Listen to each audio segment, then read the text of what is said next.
Good evening. Can everybody hear me? Yes. Good evening and welcome to our Israel Advocacy Program. And on behalf of myself and Hula Agar, I welcome all of you to our annual Yom HaZikaron and Yom Haatzmaut ceremony. Before we start, I want to thank Shula for organizing this program and Rabbi Kligler and Karen Levin for offering to host it via Zoom, and to our Federation office for all their support. I would also like to welcome Ron David Gold as the new president and David Drimmer as the director of our Federation. Now to our program.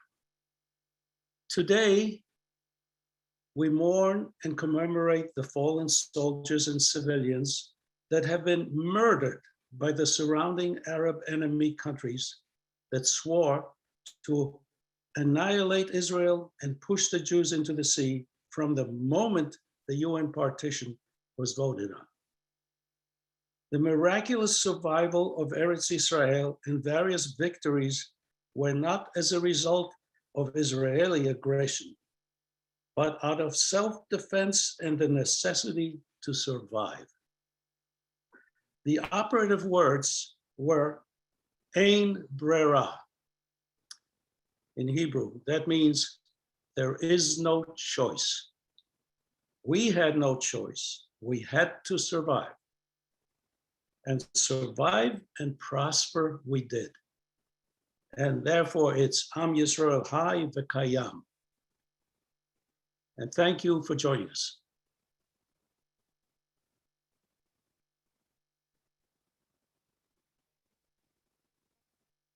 Now you can talk.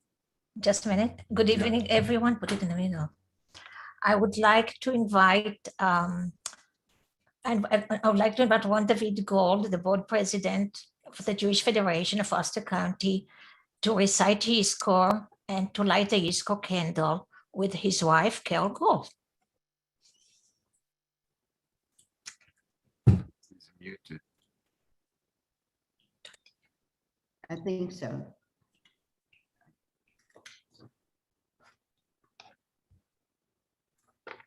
You could hold the candle up. I could also say this in Hebrew, but I'm not. May God remember the souls of his heroic children, Put it in the middle of it. fighters of the Israel Defense Forces, who fell in the wars of Israel in defensive, retaliative, and security actions and during the fulfillment of their duty, including the souls of the underground fighters and brigades who fought in the national struggle. All those who sacrificed their lives for the sanctification of God's name. And with the help of God, the Lord of Israel's campaigns, they brought about the revival of the nation and the state and the redemption of the land and the city of God. They were quicker than eagles and stronger than lions as they volunteered to assist the nation. And they saturated our holy land with their pure blood. The memory of their self-sacrifice and heroic deeds will never disappear from us. May their souls be bound in the bond of life with the souls of Abraham, Isaac, and Jacob, and with the souls of the other heroes and martyrs of Israel who are in the Garden of Eden. Amen. Amen.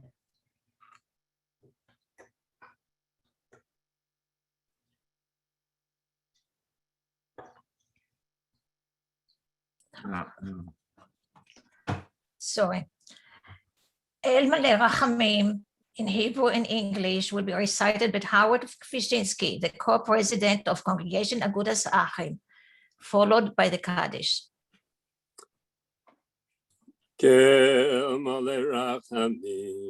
שוכן במרומים, עושה מנוחה נכונה על כנפי, השכינה במעלות קדושים טהורים, גיבורים, כזוהר רקיע מזכירים, את נשמות הקדושים שנלחמו בכל מערכות ישראל.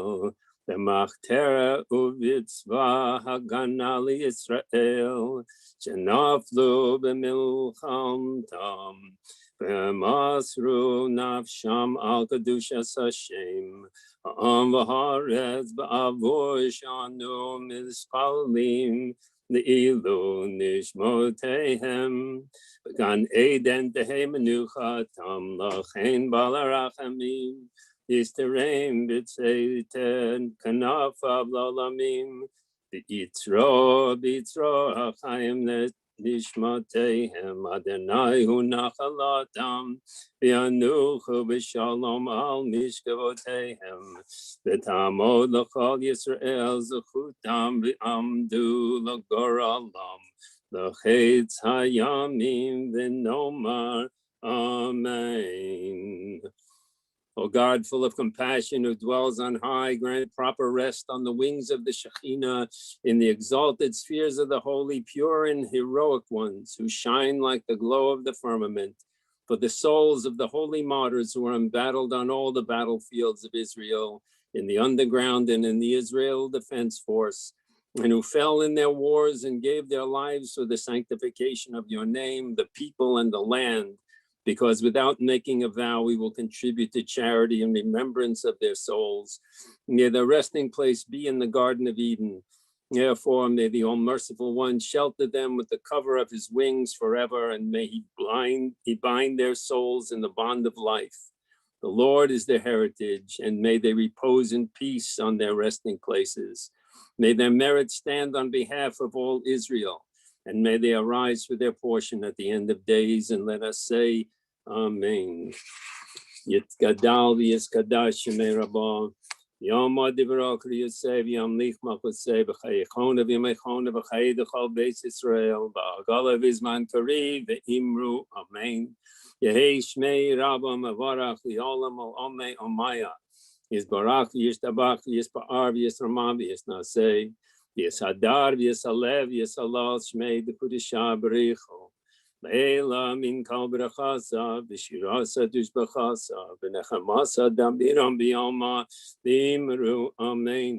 Yehei shalom araba min shemaya v'chayim aleinu v'yal kol Yisrael v'imru Amen. Oseh shalom b'mramav v'yaseh shalom aleinu v'yal kol Yisrael v'imru Amen. Thank you, Howard Kwiecinski. You were saying Kaddish in a memory of 23,928 soldiers and defenders who gave their lives to protect us and the state of Israel since 1860. The number that I just said was announced today by the government of Israel. May their memory be a blessing. I would like to invite now Rabbi Ellen Triroser from Woodstock Jewish Congregation to recite Misheberach for the state of Israel.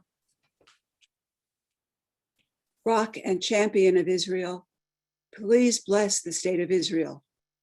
Guard it in the abundance of your love. Spread over it the shelter of your peace. Send forth your light and truth to those who lead and judge it, and to those who hold elective office. Establish in them, through your presence, wise counsel, that they might walk in the way of justice, freedom, and integrity. Strengthen the hands of those who guard our holy land. Let them inherit salvation and life, and give peace to the land and perpetual joy to its inhabitants. Appoint for a blessing all our kindred of the house of Israel in all the lands of their dispersion. Plant in their hearts a love of Zion, and for all our people everywhere, May God be with them, and may they have the opportunity to go up to the land. Cause your Spirit's influence to emanate upon all dwellers of our holy land. Remove from their midst hatred and enmity, jealousy and wickedness. Plant in their hearts love and kinship, peace and friendship. And soon fulfill the vision of your prophet. Lo yisagoy el goy cherev, v'lo yilmedu od milchama. Nation shall not lift up sword against nation. Let them learn no longer the ways of war. And let us say amen. Amen. We need this prayer. Thank you. The vast majority of the Jewish people in the world are living now in Israel. Israel population today has 6 million. The Jewish population is 6,870,000 people. It is 74% from the entire population. 20% of the population is Arabs, and 5% are other religions like Druses, Christians, and other minorities. So out of 14 million Jewish people in the entire world today, 6.8 million are living in Israel. This blessing and prayer was much needed. Thank you.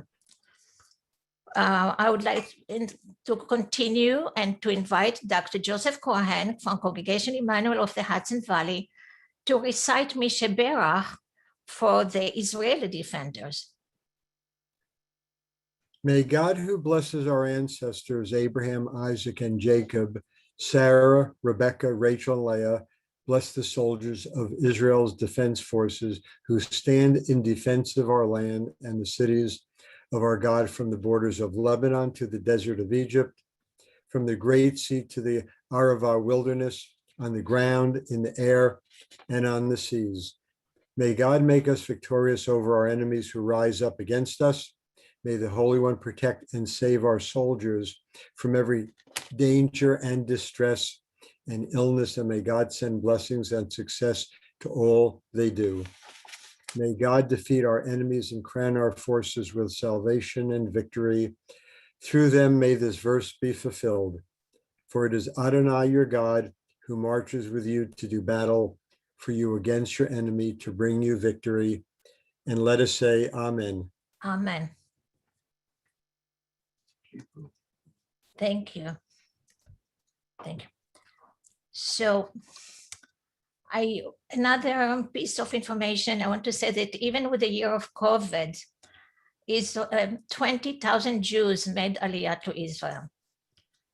I don't know how they managed to go through the airport in Israel with the security of the COVID, but they managed, and 20,000, which comes to more than 1,500 a month, made Aliyah, which is amazing. Okay. And now I would like to invite Rabbi Jonathan Kligler as a keynote speaker. Rabbi Kligler is the spiritual leader of Woodstock Jewish congregation, Keilat Lev Shalem, and he's going to address us in an amazing piece that even me as an Israeli didn't know about till recently, till a few years ago, even though that I grew up in Israel. He's going to talk about reclaiming a lost piece of Israel history. He's going to talk about his grandfather, Dr. Israel Jacob Kligler, and the eradication of malaria in British Mandate Palestine. Thank you, Rabbi Jonathan. Thank you, Shula. Thanks everyone for gathering here. I remember last year, we didn't do this because we weren't confident enough with Zoom, but now we can gather from far and near.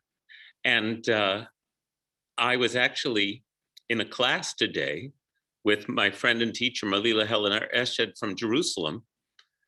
And the wonders of Zoom were that our class fell at 8 p.m.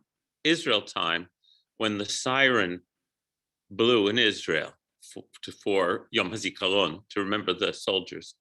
And I was blessed to be able to hear the siren from Jerusalem over Zoom and to stand with Malila. So that was very moving for me. All of us in the class wished we were in Jerusalem, but at least we were there in this way.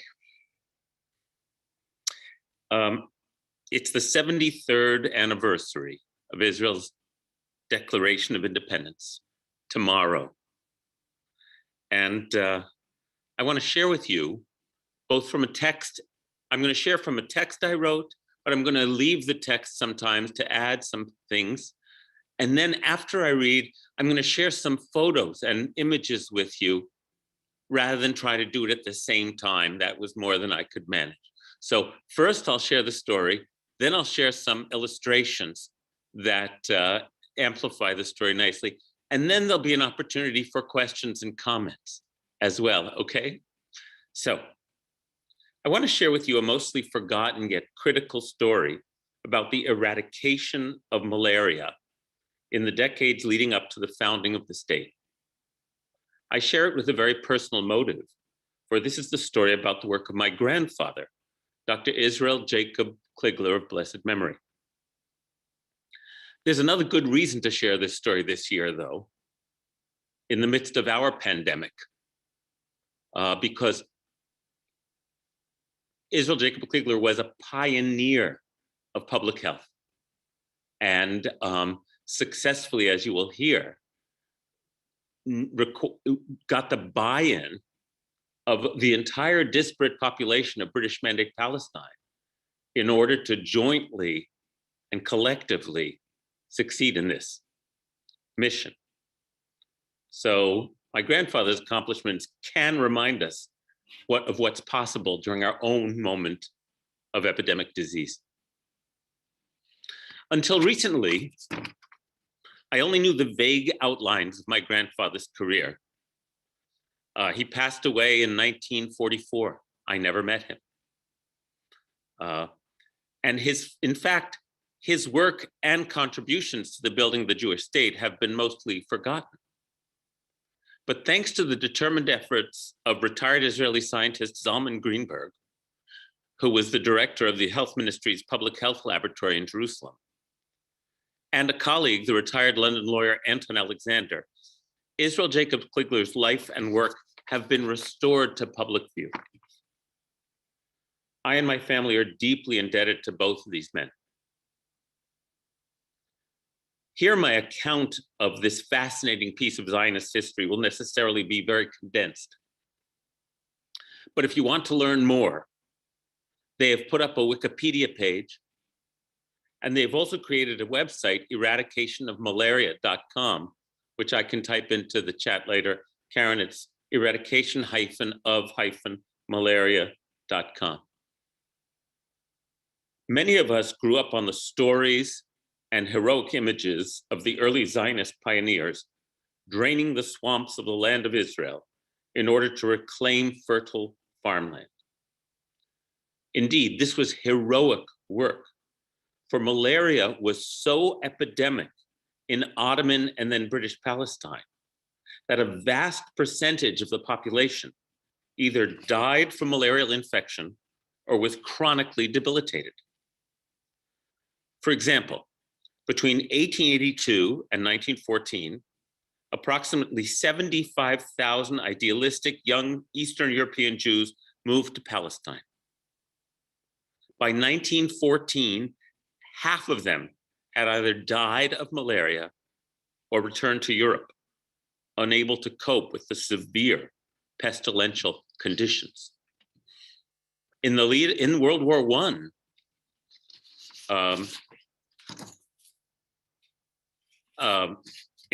I, I was reading all about this.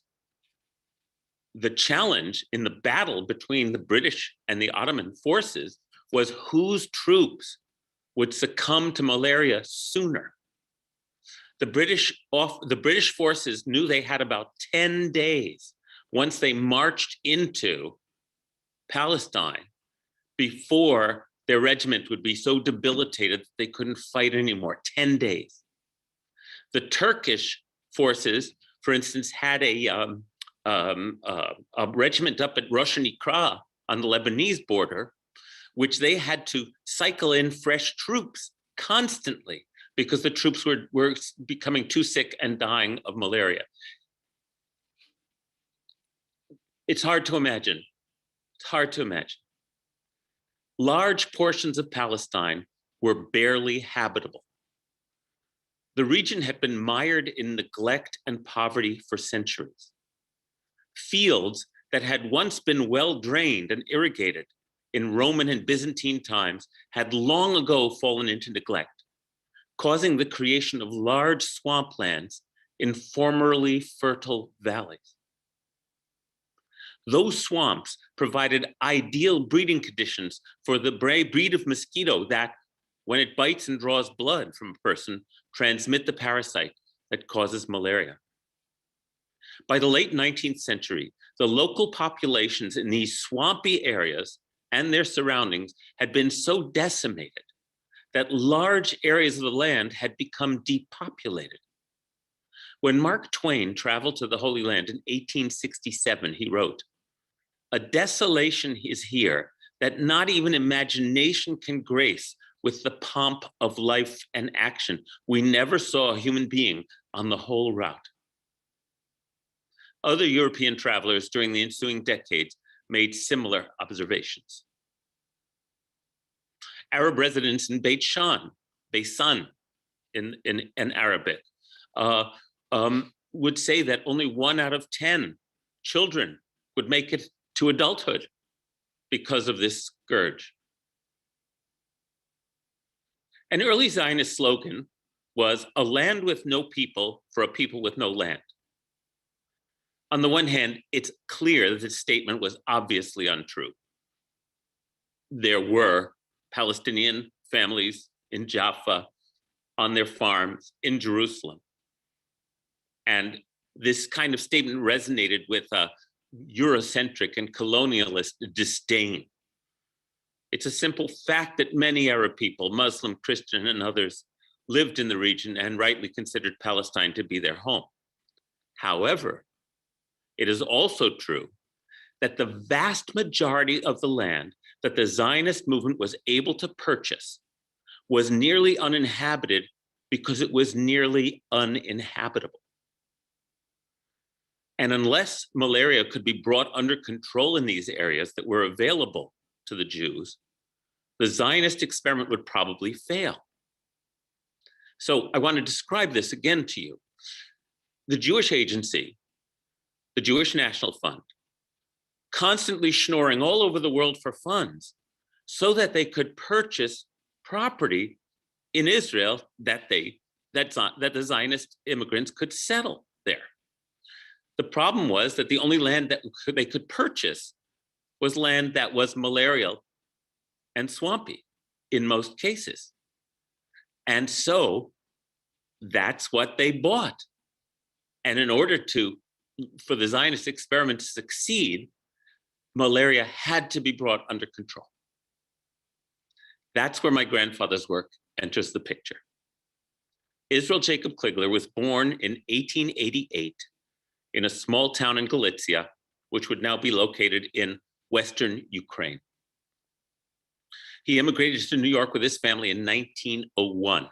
His mother died when he was 8. His father came over to this country with 2 of the siblings. Then he came over the following couple of years, a typical story of loss and dislocation, immigration. And he got to New York when he was 13.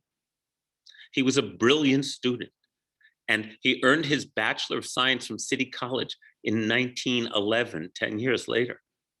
In 1915, he earned his doctorate from Columbia University in bacteriology, pathology, and biochemistry. He was clearly a brilliant, brilliant man. He immediately embarked on a career of studying and controlling infectious diseases. All accounts about my grandfather are that for him, the pursuit of science was the pursuit of improving the human condition. He was passionate, he was driven, he was single focused, he was a workaholic for this work. He traveled to Latin America, he traveled to a variety of delegations, not just about malaria, but yellow fever, typhus, all kinds of infectious diseases. He was fearless. He would go into these epidemic areas and take samples and study, and he worked for the Rockefeller Institute during this period of time. He traveled to Mexico and Peru, to West Africa. That's what he was doing in his early part of his career, but he was a passionate Zionist, and he was very connected to Henrietta Szold. Henrietta Szold, the founder of Hadassah. In fact, the Szolds were close friends of my grandparents, and my grandfather was buried next to Henrietta Szold on the Mount of Olives. I'll show you that later. And so he wanted to move to Israel, to Eretz Israel. So he did finally make Aliyah in early 1921, and he immediately became a leader in the effort to eradicate malaria.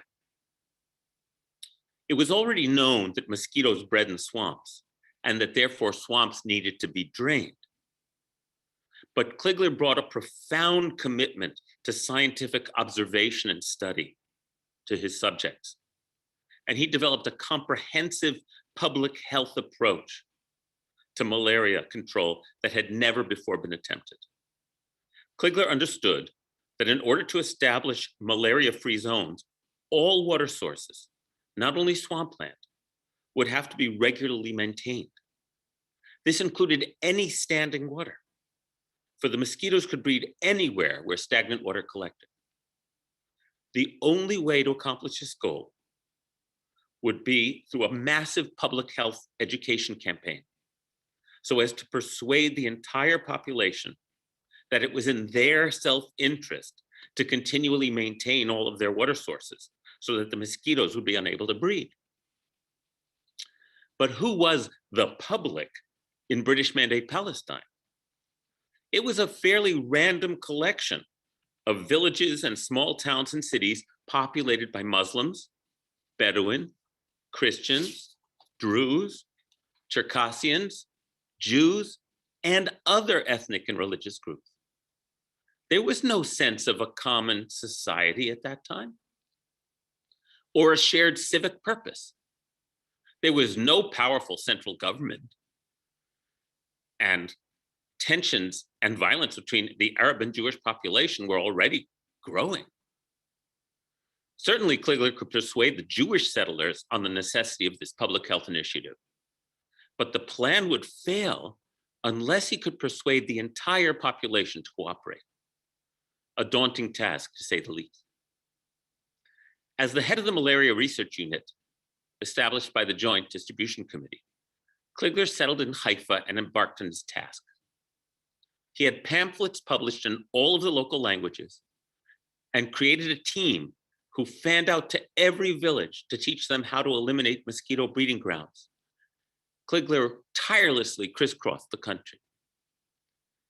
Given the almost complete lack of centralized resources available, every village would have to be responsible for its own ongoing maintenance with their own shovels and labor. I try to imagine the vision and determination that was called for in order to connect with all of these different populations. And these efforts proved successful. Malaria began to be brought under control. Draining marshlands and swamps became the top priority of the Jewish pioneers, but was also adopted by the other ethnic groups living in the malarial regions. Word of this success traveled, as malaria was a deadly epidemic around the entire world and still is today in many regions. In Africa, some crazy statistic like someone dies from malaria every 30 seconds or 30 minutes in Africa. It's a horrible statistic. In 1925, the Malaria Commission of the League of Nations sent a delegation to Palestine to study the result of Kligler's work. In their report, they commented that the work and methods seen by them destroyed pessimism and raised hopes, unquote, and that the people involved were, quote, benefactors not only to the Palestinian population, but to the world as a whole, unquote. Until this time, malaria was considered to be an inevitable disease in certain climate regions of the world. Kligler was able to make it understood that malaria was in fact preventable. In 1926, Kligler was one of the 5 founding faculty members of the Hebrew University. He and his wife, my grandmother Helen, a Hadassah public health nurse who shared her husband's commitment to Zionism and to public health, moved to Jerusalem, where my father David, their only child, was born in 1926. My grandfather founded the Department of Bacteriology and Hygiene, today called Infectious Diseases, and headed the department until his untimely death in 1944. From Jerusalem, he tirelessly continued leading the effort to eradicate malaria. I also learned in my research for tonight that I didn't put in this article, that he was the one who initiated in 1927 the plan for Hadassah Hospital. It was his blueprint. I didn't even know that. In 1941, the Department of Health of the British Mandate government published a review of the control of malaria in Palestine, 1918 to 1941. And I want to quote it at length. Here's the passage. As the general scheme has gradually advanced in scope, so the community self-help, which has been stressed already as a particular feature of the anti-malarial scheme here, has come more and more to the fore. In rural areas, all headmen and villagers and settlers must cooperate in the cleaning and channeling of the more important streams and other water holding places adjacent to their dwellings, under skilled government supervision. This is now a seasonal procedure after the April rains. Such cooperation was willingly and even enthusiastically given. For as the health of the villagers and settlers improved from year to year, as dunam after dunam of wasteland was gradually added to the use of farmers and shepherds, so did this cooperation steadily increase in volume and energy. It continues that very large areas of what is recognized by all as some of the most fertile land in the country have been reclaimed after centuries of waste by the anti-malaria measures taken is now obvious. Many large tracts, which until recently meant nothing but death to those venturing into them, have now been reduced into rich and fertile land, free from all danger to health. End quote. I am truly amazed that my grandfather was able to accomplish these extraordinary goals during decades when he had to navigate not only intergroup tensions and growing mistrust, but active periods of civil war. 1936 to 1939, the 1928 and 1929. It is a testament to the possibilities of cooperation when competing factions can be persuaded that it is in their self-interest to join in a common effort. This lesson should not be lost on our United States of America right now. Israel Jacob Kligler died before he was able to see his dream of a new Jewish nation realized. I'll tell you about his passing. The Polish government, he was, it turns out, an international figure. This is not something I didn't know until recently, thanks to the work of Zalman Greenberg. The Polish government asked him to come to Poland to help them control a typhus epidemic. He and his laboratory colleagues developed a typhus vaccine, which, in the ethics of the time of vaccine production, they injected themselves. This was in 1942. He contracted a terrible case of typhus. He recovered, but it weakened his heart, and he died 2 years later of heart disease. We do have at my home somewhere in my family's possession, the medal he received from the Polish government for that effort. But that's why he died so young. He was only 55. But the efforts that he initiated and led continued after his passing. In 1967, Israel was determined to be free from malaria, the only nation in the Middle East to accomplish this. And monitoring and vigilance continue to the present day.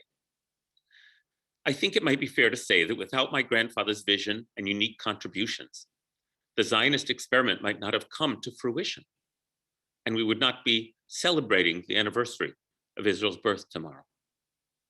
I'm awed by this personal legacy, and it only deepens my commitment to and love for Eretz Yisrael. And I'd like to share with you some images that will kind of reinforce this story I was just telling. So let me share my screen.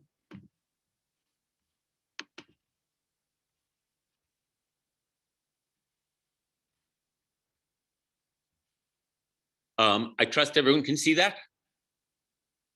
This is a portrait of my grandfather that we had in my parents' house that we then donated to Zalman Greenberg, who's creating an archive of memorabilia about Israel Jacob Kligler. So there's this a painting of him. This is my grandfather and my grandmother, obviously in Egypt in 1920. They're obviously enjoying a tour right then, but he was there with a mission from the Rockefeller Institute. He traveled all over the world. And this picture hangs in our house. I really love this picture. As you can see, he was a tiny man. Let me show you.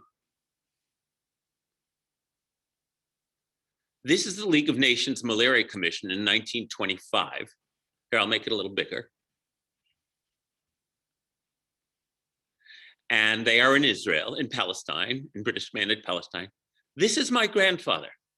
I mean, he was tiny. He was barely 5 feet tall. It looks, whenever you see him in a picture, it looks like he was photoshopped into it. He's so much smaller than everyone else in the in every photograph. Here's another one. Oh no, I didn't include that. Just picture him. Everyone's always a head taller than him. And yet he was a dynamo. Now, here's a photo, a typical photo of the swamps in an area called Kabara. These are old Crusader structures, an aqueduct here. Kabara's on the coast. These are water buffalo. One of the reasons so much of the irrigation canals and the drainage areas had become degraded was because water buffalo spent a lot of time in them and broke down all the, as you can imagine, unintentionally, the water buffalo created a lot of standing water. Wait, I have to get rid of this. Just one sec. You don't need to look at that. Okay. In this same place called Kabara, here is a photo from the 1920s of a drainage project.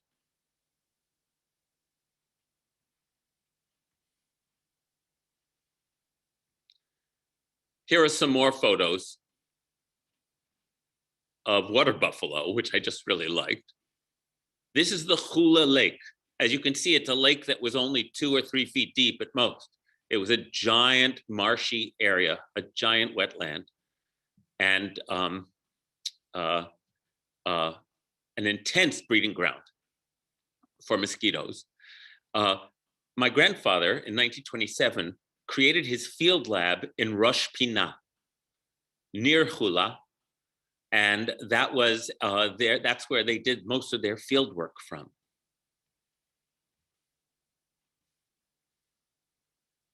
Now, here's a picture of the Hula Valley in the 1920s and 30s. This is what it was like. If you've been to the Hula Valley is the northernmost finger of Israel next to the Golan Heights. And I want you to take note of these hills here. These bare hills are Harei Naphtali. These are, the Hula Valley is a valley that the Golan Heights rise on one side, and on the other side, these hills rise up. And I'm showing you those because soon I'm going to show you the location of a forest that was planted in my grandfather's memory on these bare slopes. I think this picture just is a beautiful example of what it was like there. Here's a photo of a research station that my grandfather's department ran. Tachana le Malaria for research, yes. Malaria research station of the Hebrew University. And as you can see, this research station, everyone at this particular research station is an Arab. This required everyone's buy-in.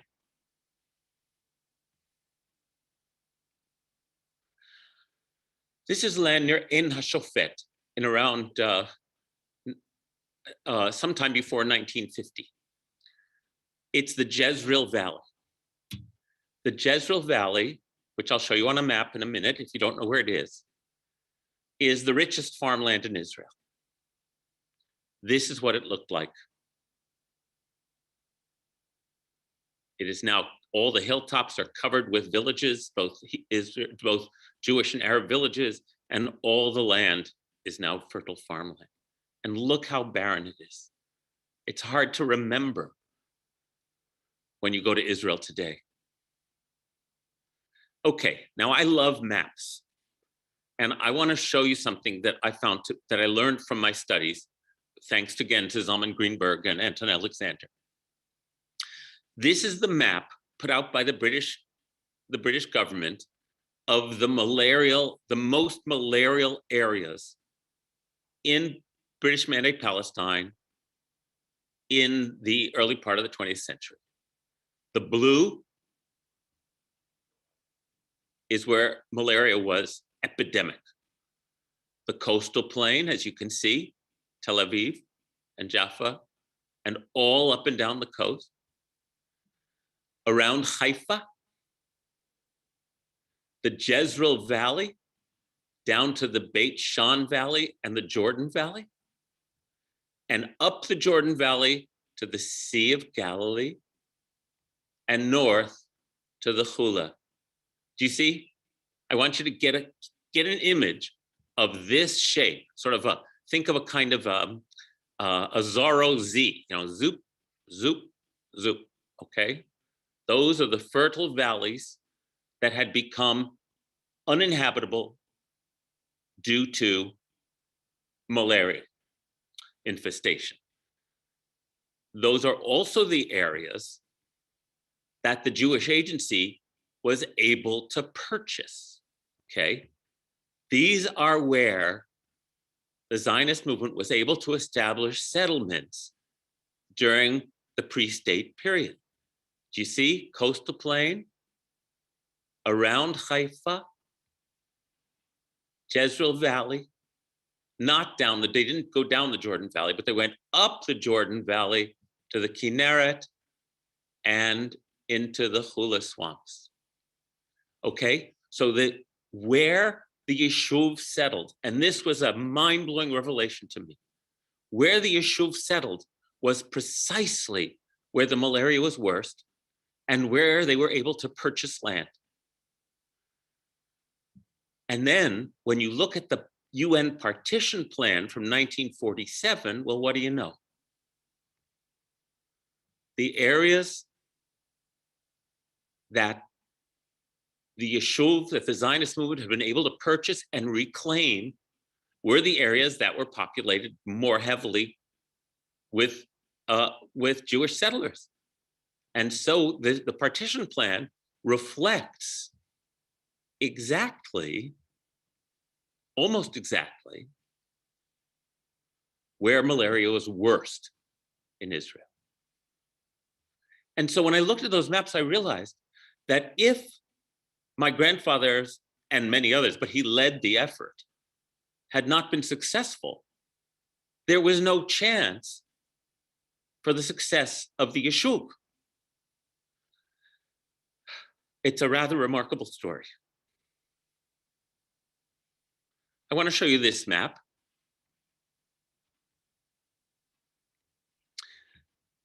Boundaries of malaria transmission in 1970. Okay, all the countries in red still suffered from malaria outbreaks. Europe and Israel.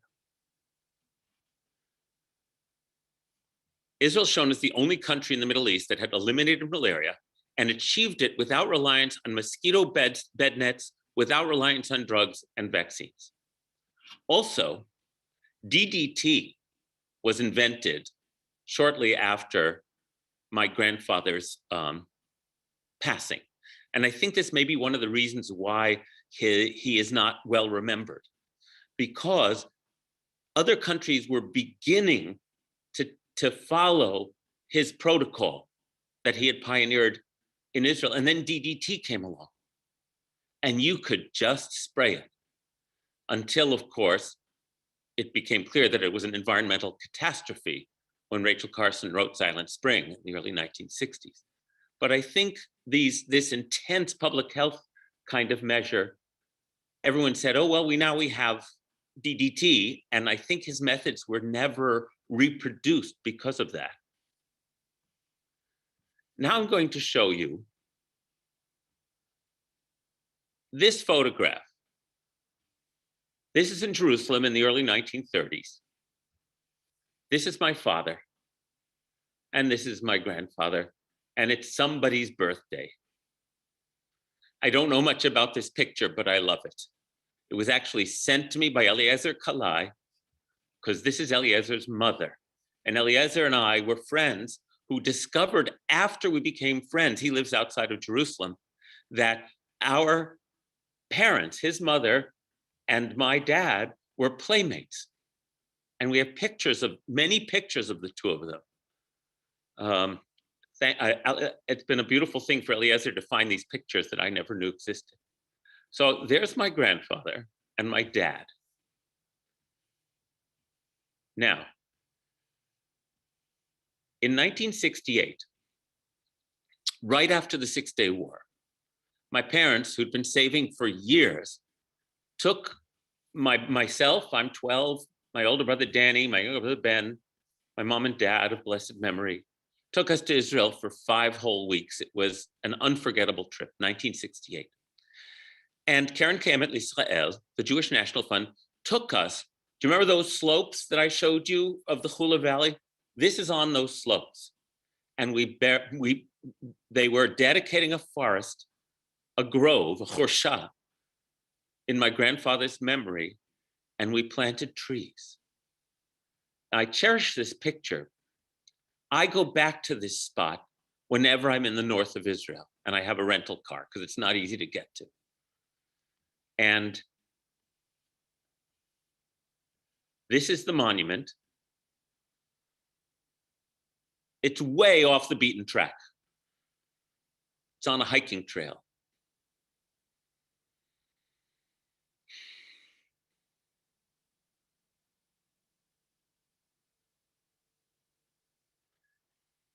That's the monument next to where that was dedicated next to where we were planting trees. So I went back and, there's that picture again. It's up on these slopes here. The view is extraordinary. Of the Hula, the Golan, Mount Hermon, it's amazing. What a beautiful part of Israel. About 4 years ago was the last time I was there. And here I am in the same spot as that 12-year-old, so it's 50 years apart. And what I wanted to show you is the trees. Hold on.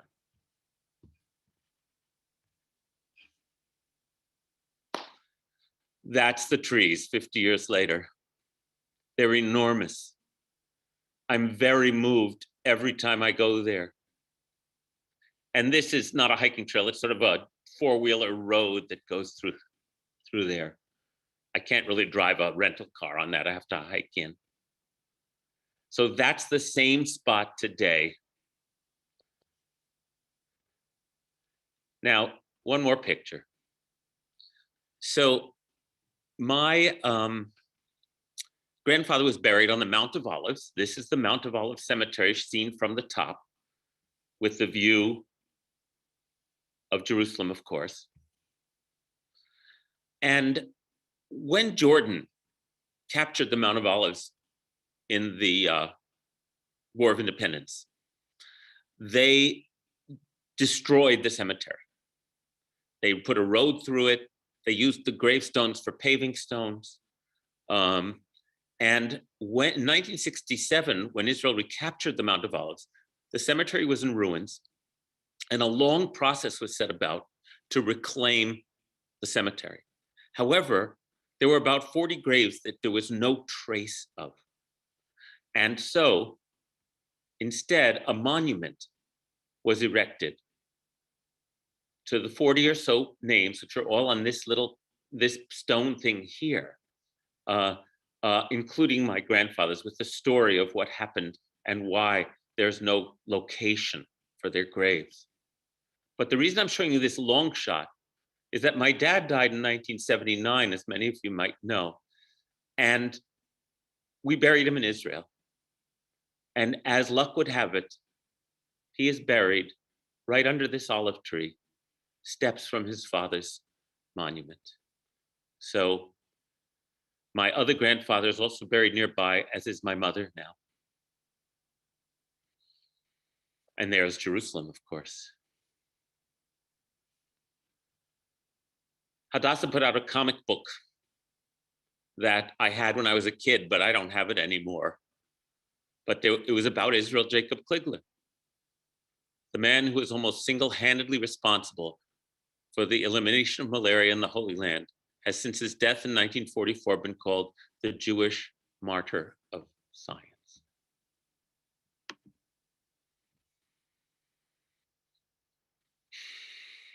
Thank you. It's an amazing story, isn't it? And I had to, of course, cut it down for you, but I thought the pictures that I chose would help you a lot get a picture of things. So let's take a few minutes. If you want to make a comment or a question and you want to type it into the chat, I'll be happy to read it and to respond. So if you're so moved, take a moment.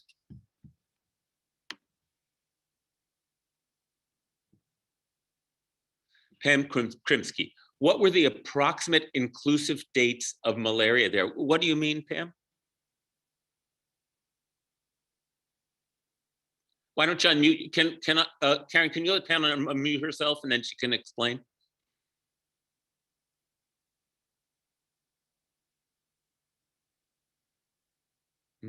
Thanks so much, everybody.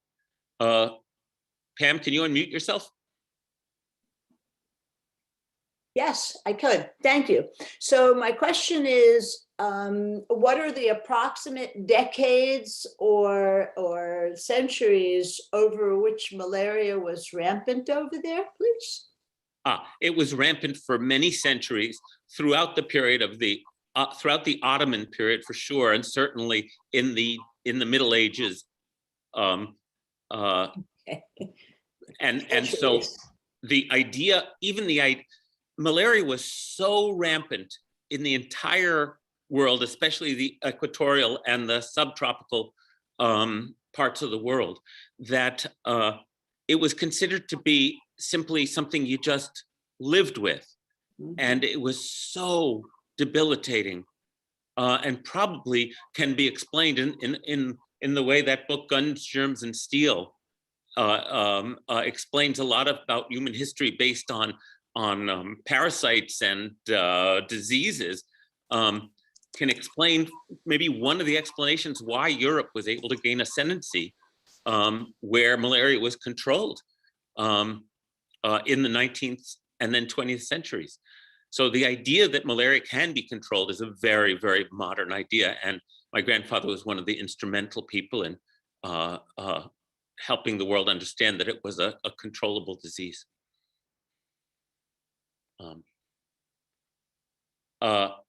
Rich Feldman, how does Israel presently deal with malarial mosquitoes? Well, there apparently, from what I read, there isn't any endemic malaria in Israel now. They deal with cases that get brought in by travelers. And then, they've simply maintained, I don't know to what degree they use pesticides today. I don't have the answer to that question. from Livia. Oh, these are wonderful comments. Thanks, everybody. It's pretty inspiring, isn't it?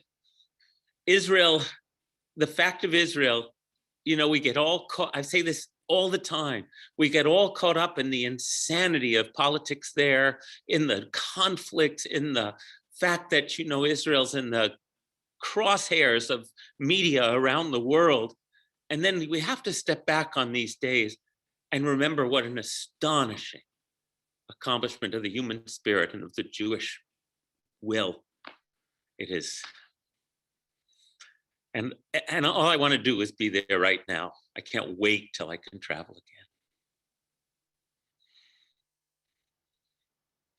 again. Anyone else? Shula, why don't you unmute yourself? Oh, I'm muted. I have a question. Was your grandfather part of the Aliyot of a movement that came to Israel? And because it was one of the few American young people who made Aliyah to Israel during those times. Most of the pioneers were actually from Eastern Europe and Soviet Union. That's one question. My second question is, how come he's not in our history books? Oh, that is a great question, which is and third, one comment I want to say that when I did the research about the lecture tonight, I saw that in Hebrew University, in the microbiology department, there is a test that is still used even today, named after your grandfather. Great, so I'll talk about the third one first. One of his accomplishments on the international stage of science was an agar,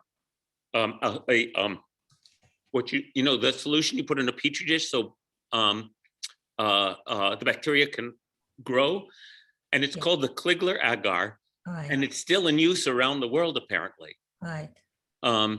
So that's that is one way where his name does turn up. The first question, oh, he was an American Zionist the way Golda Meirson was an American Zionist, right? Same vintage, really. Yeah, pretty much same generation, came over around the same time. He was passionately devoted to Henrietta Sold. In fact, we have a signed photograph of hers to my father when he was an infant that I have hanging on my wall in my home, and also of Louis Brandeis. Louis Brandeis, who was the leading American Zionist, really, helped fund, gave the seed funding for Kligler's work early on in Palestine. So he was part of the American Zionist establishment. The question of why he's not remembered is mysterious and fascinating, and I've learned stuff that I had no idea about. So I'll speak about this briefly. One is what I mentioned about pesticides. That may have played a role. The emergence of DDT and pesticides may have played a role in just sidelining the public health initiatives that he was championing. But the other thing is it turns out in my family lore, he died when my dad was 18. My dad and my grandmother were in New York City for the duration of the war, but he was a man completely devoted to his work. And so he would come to the States and visit, and then he would, during wartime, travel back to Jerusalem to keep doing his research. And so my dad basically didn't see him but a couple of times during the war. When he was 13, his father died when he was 18. And so in our family, he was kind of a mythic figure, but we only knew the outlines of his life. Well, it turns out that in addition to being an incredibly brilliant and driven man, he was a very unpleasant person to work with because of those qualities. And we know this because of all things in the early 1930s, there was an effort to unseat him at the Hebrew University. He was that disliked. And it was led by, believe it or not, the chief academic advisor to Hebrew University, Albert Einstein. Wow. I had no idea. And Martin Buber. Like, what? So I can proudly announce that my grandfather apparently was disliked by Albert Einstein and Martin Buber. It's unbelievable. So I think one of the things that happened is that he was so single-focused. He was a total control freak. He was utterly dedicated to science, and he didn't play well with his colleagues, apparently. And I think they didn't want to remember him. That is a theory, but based on what I've been reading, and also it rings true because I know from my dad that he was a very distant and formal man. And my dad called him father. He was never even dad. And so what can I tell you? It appears that he was forgotten by history, both because of his personality and maybe because of the way science turned. They failed to get him out of the university because Judah Magnus, who was the chancellor and founder of the university, was his profound ally. But that's the best I can do with that, Shuli. Isn't that an amazing story? When I heard Albert Einstein and Martin Buber, it was like, oh my God. Myrna says, oh, Randy, I'm curious about your grandfather traveling to Poland in 1942 during the Nazi period. Me too. I have to find out more about that, Randy. I'll read up on that and see if he traveled there that's fascinating. Thank you, Myrna says, for sharing the story of your grandfather. In 1962, I was in the Malarial area of Israel, and we didn't have enough quinine pills, so we were each given only one. The rest of the pills were saved in case someone contracted malaria. Thanks to your grandfather, no one got sick. Myrna, I love that connection. Can you put it, this is highlighted? Beautiful. Okay. Let's see, what was that about the Ark of Noah? That picture, yeah. It was some book about the Ark of Noah at the birthday party. Yeah, that's what it says, the Ark. That picture is like, came out from, can you imagine the way the small world works? Eliezer Kalai and I are good friends, and we're talking one day, and we realized that our parents were childhood playmates. And Eliezer Kalai, it comes from the Yellen family. I don't know if you know about David Yellen, and the founder of the leading sort of founder in the issue of the education system there. And his daughter and my dad had cello lessons together in Rehavia. So that's amazing.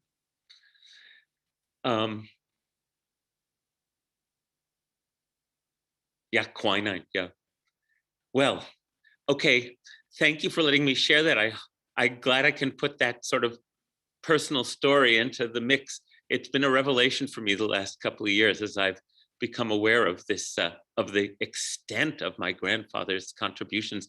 It just makes me want to participate and contribute even more.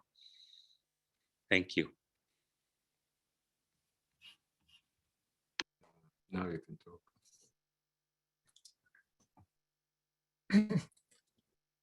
Thank you all for taking part in this ceremony that is observed throughout the world in memory of our 23,928 fallen Israeli and defenders. A special thanks goes to Rabbi Jonathan Kligler for his enlightening presentation regarding his grandfather, Dr. Israel Kligler, patriotic work of eradicate malaria in Israel. To conduct our evening events, Rabbi Kligler will sing with us Hatikva, the Israeli national anthem. If you'd like, please rise. Please rise.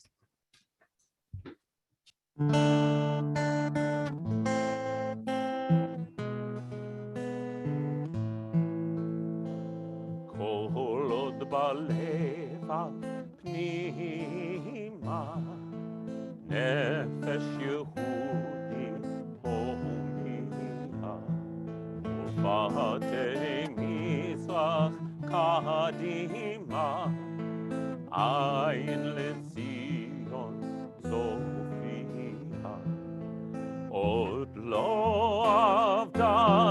שפתנו, התקווה משנות 2000, להיות עם חופשי בארצנו, ארץ ציון ירושלים. להיות עם חופשי בארצנו, ארץ ציון ירושלים.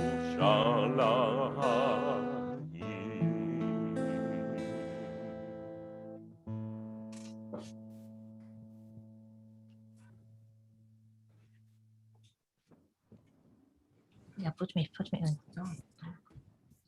Thank you, everyone. Hope to see you next year in person. And in 2 more years, we'll celebrate the Israel 75th anniversary with a big celebration and huge accomplishment.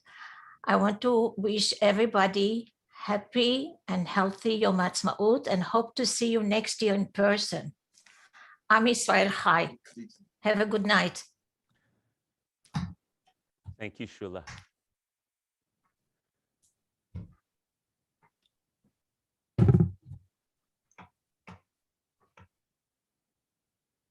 That's it. That's it. Hatikva.